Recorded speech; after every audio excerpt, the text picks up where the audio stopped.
Mississippi Department of Transportation says it's time to modernize the way the agency is funded. Courtney Ann Jackson sits down with the executive director for a look at why this is at the top of their legislative agenda. The start of the new legislative session means a repeat request from the Mississippi Department of Transportation. They started beating the drum in 2024 that they need a dedicated revenue stream in order to keep up with the needs. Executive Director Brad White. Receiving it in a recurring fashion is as important as the amount of money we get. The legislature decides from year to year how much money they'll give MDOT. While that works, it complicates planning.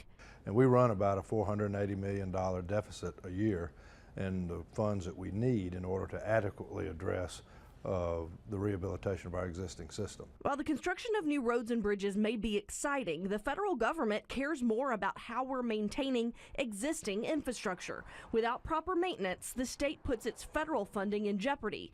This comes at the same time that House leadership and the governor are pushing for the elimination of the income tax.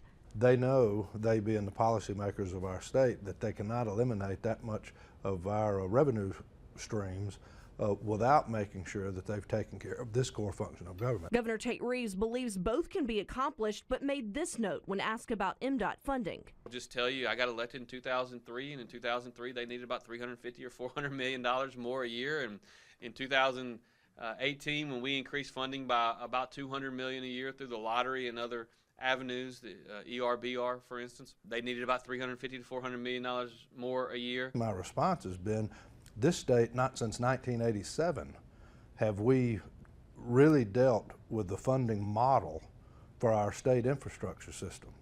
And so, of course, year after year, we continue to run a deficit because nobody's made any moves that in a recurring fashion would substantially address those needs. Courtney Ann Jackson, 3 on your side.